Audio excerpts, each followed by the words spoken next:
Good morning, my beautiful people. It's your boy Rome. If you're new to the channel, you know what to do. So, all right, let's get right to it.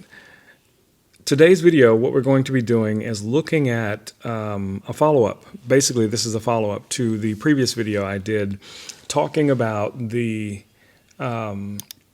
infinite color panel and how you can use this panel to create LUTs or to create looks that you can use for your videos as well as for photography.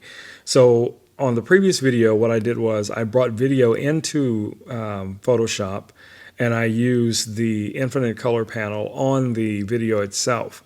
Well, in most cases, most of us, who are editing in Premiere or in Final Cut or DaVinci Resolve, whatever the case it would be, are going to prefer that method, for editing because it's more feature rich.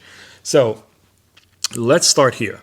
Let's assume you've done your photo shoot. And like many of us today, we're hybrid shooters. So we're shooting photo as well as video. So what we have here is a still image. And let's say that's the second still image that we're using. And we're going to go over to Final Cut. And let's say here's our video clip. And for the most part, white balance wise, everything looks the same, right? But what's going to happen in most cases is that we are going to do a bunch of editing on this photo. So let's say, for instance, we're just going to speed right through some of this stuff. Remember, this is an image captured from video. In most cases, you would not be capturing a still frame from video. You would actually be, capturing high resolution images to your camera's memory card or whatever device that you're using to record your media in. So I'm just using this as an example so you guys can kind of get an idea. Now, in previous videos, you've seen me use a number of the different panels in order to do the editing portion of the video, of the photos. So, whether that's frequency separation, airbrushing, whatever the case it would be, I'd go in and I'd do all those cool things, where I would adjust everything. And, I would do a quick run through. Let's say we're just going to do this the real easy way. So we're just going to use the retouch panel. And you'd go in and you would, soften your skin. So we're going to do that really quick. Now, none of this really applies to the LUT aspect of it. I'm just giving you guys an overview. So you've already done all of your editing. You've done your eyes, your lips. You've done everything that you're going to do on this image. And now you're looking for, let's say, your final look. Okay? So I'm going to flatten this just so we have that. Okay. So now we're going to go over to our infinity panel. Now for video, different than photo, sometimes you may want to use the intense. I still try to lean toward the medium setting. And we have two different options, two different ways we can go about this. We can do something harmonizing where we can utilize the existing colors that are in the image itself. So let's say we do that. It's going to give us a very soft look to the image. But again, like I said before, you can go in and you can change these. So let's say we wanted this to be blue as an example. So we set that to blue.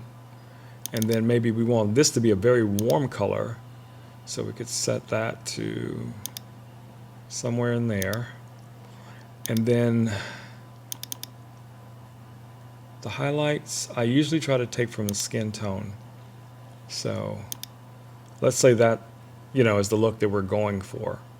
So if that's our look, so let's look at the before and after. It doesn't really look that different because all you're doing is harmonizing the colors, to get a certain look.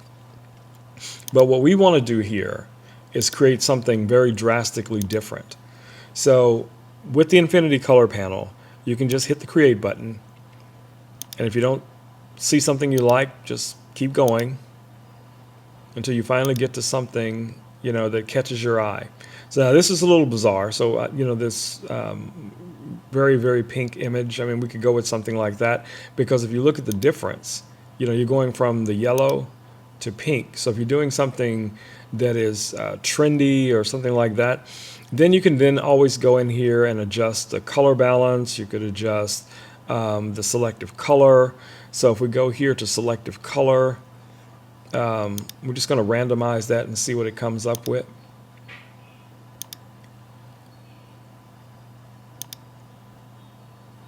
And that's not too bad. Let's try the curves. It's still kind of taking it back to the yellow. Let's even try a lookup table. See if we get something significantly different. Okay, so let's say this is where we're going to start, right? So what I would do, a lot of times I would say, okay, well, I like this, and this is going to work. This is the look that we're going for. Now, you could always throw a curve on there, some curves, and intensify it a little bit. So we're going to crush those shadows a little bit, and then maybe push up the highlights just a touch, and said, okay, I like that. That's the look that we're going to go for. That's what the image is going to look like at the very end. Okay, so now what we're going to do is just go over here to File, Export, Color Lookup, and you're going to give your file a name. So this is the second time I've recorded this video. For some reason I didn't have the audio recording, so that's just weird. Okay, so down here at the bottom you have your different formats, right? So the cube is the most likable, most useful type of LUT. But you have your 3D LUTs and you have the others that are available to you. I would just go ahead and create them all just so you would have them, because people will use them in different programs. Right here where it says quality, leave it at 32, which is going to be and also medium. You don't want to set this, and I know a lot of us will think, oh, I'm just going to make it really high or maximum. You don't want that, because it's going to create these ridiculously large files. If you want to throw your copyright in there, you can, because this is something that you created and you want to share these LUTs with others. Hey, go for it. So we're going to save the LUT, and I have a little LUT folder for demo, and I'm going to call this one Modeling LUT Demo 6. Okay, so now we've saved our LUT. So now what we're going to do here really quick, just to test everything, we're going to go in here and we're going to delete all of these folders, and that's our original image, right? So we're going to go down here to Lookup, and we're going to select our LUT. And that was number 6 cube. That would be that one. And there's our look. Without and with the LUT. Okay? So we're assuming this is going to be our final image. Remember, demonstrational purposes, right? So here's another image that's very similar. So we would do basically the same thing. We would go here, look up. We look for that LUT. Let's see, did it save it? I don't see it. Okay, we'll just load it. So here we go.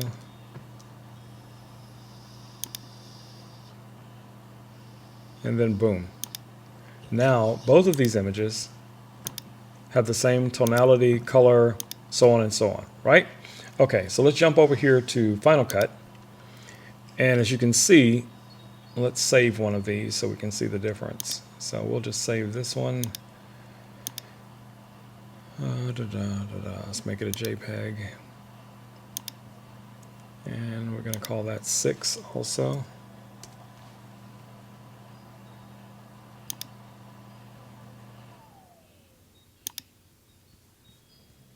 And let's go back to Final Cut. We're going to look for our image. I think I just saved it in pictures. Should be this one. Yes. So if we drag this in, just for comparison, so you can see before, and that's the still image with the LUT on it, right?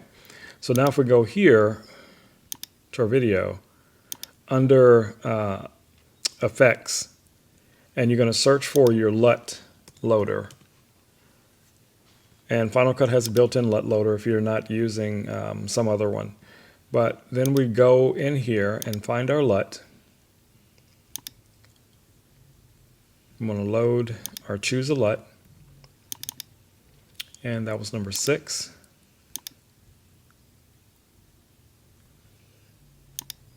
And as you see, the video now has the exact same LUT.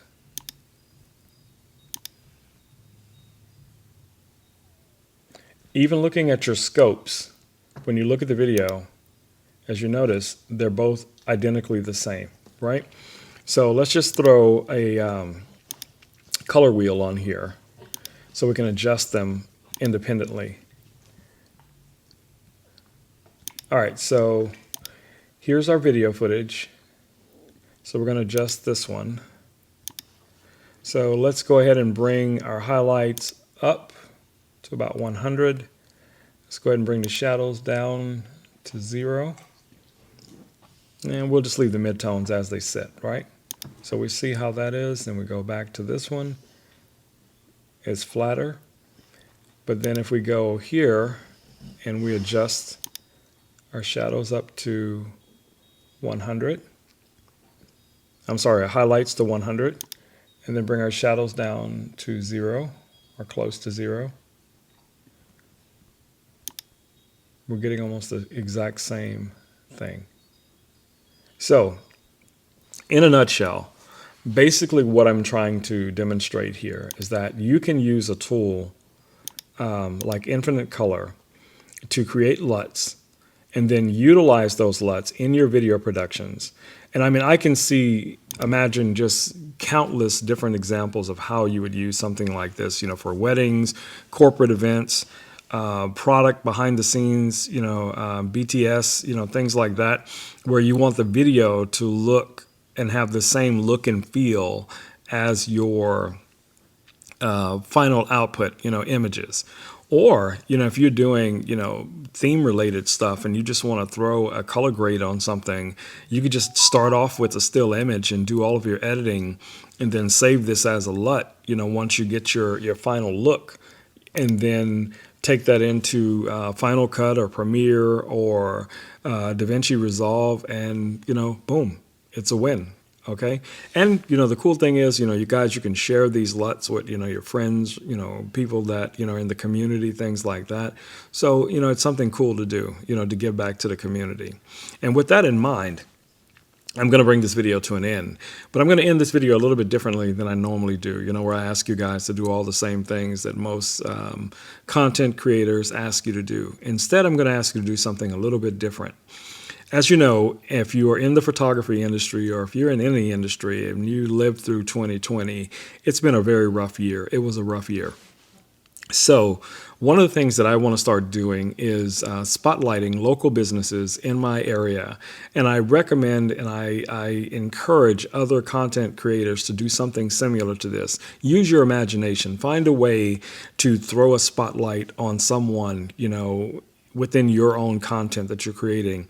Because what we're doing by doing this is we're ensuring that small businesses will survive. Small businesses will be able to get back on their feet. So do your part. Do whatever you can to help, you know, the businesses in your own community. Maybe you'll target someone that is not in your community but can still benefit from the exposure. You know, some of you guys are really, you know, really big up there. You have, you know, hundreds of thousands of followers, and, you know, just to throw a shout out to someone would be tremendous, you know, when it comes to helping them, you know, get seen by their local communities, or even people traveling to that area may be interested in buying or using their services. So at the end of this video, instead of the normal YouTube stuff that I normally throw up there, I'm going to do a spotlight. I want to show you guys local business, and also their contact information will also be in the description of the video. Please go over and, you know, follow them on Facebook and Instagram or whatever other links that you find down there. If nothing else, even if you're not in the area, and most likely you would not use their services because they're not, you know, close enough to you, still follow them, you know, to help, you know, the algorithm, you know, push them up so that more people that are most likely in their area will be able to see them. All right, guys, so I'm going to bring this video to an end. You know, stay safe, get out there and create something, and I will catch you guys in the next video. Peace. I'm out.